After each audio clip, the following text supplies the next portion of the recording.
Padi versus porang, mana yang lebih menguntungkan? Orang Indonesia biasanya dianggap belum makan kalau yang dikonsumsi bukan nasi.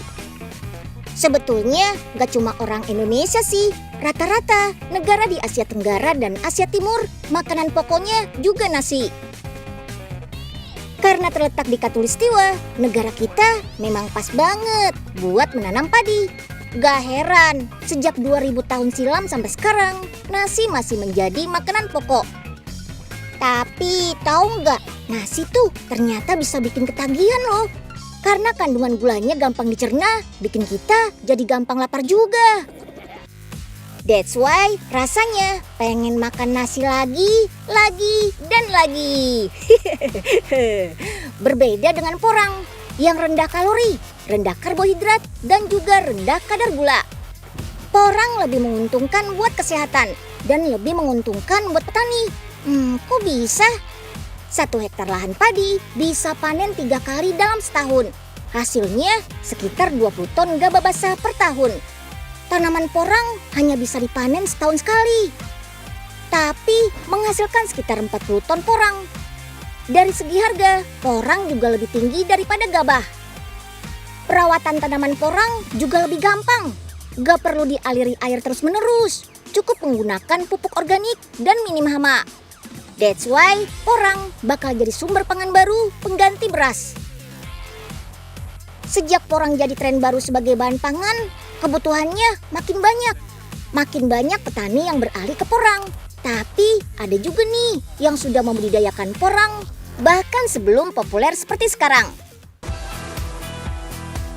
Pasangan suami istri di Nganjuk, Jawa Timur membudidayakan porang untuk diolah jadi bahan makanan. Usaha yang sudah ada sejak 1967 ini kini sudah dikelola oleh generasi ketiga. Olahan porang berupa tepung sudah tembus pasar dunia loh. Semua dikerjakan secara mandiri, mulai dari budidaya, pembibitan, hingga pengolahan hasil panen.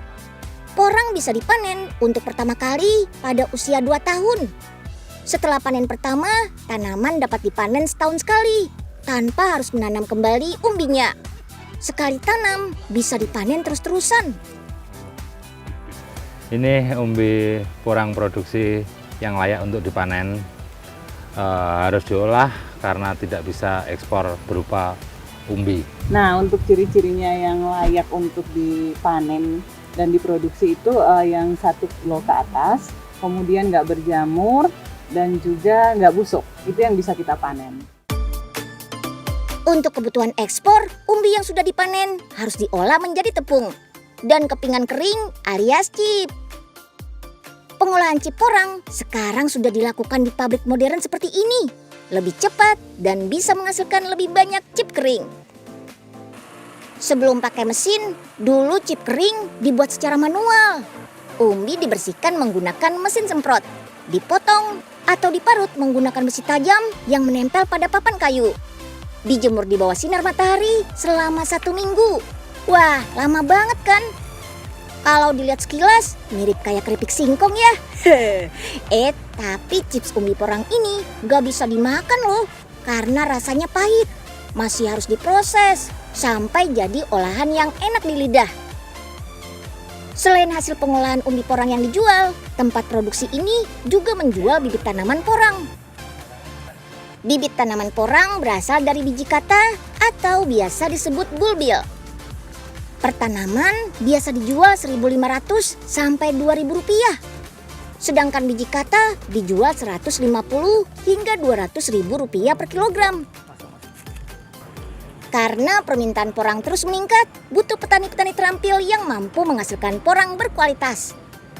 That's why Kak Doni dan Kak Feby membina dan memberi fasilitas pada para petani. Pemberdayaan yang kami lakukan adalah one stop service untuk petani, untuk masyarakat sekitar.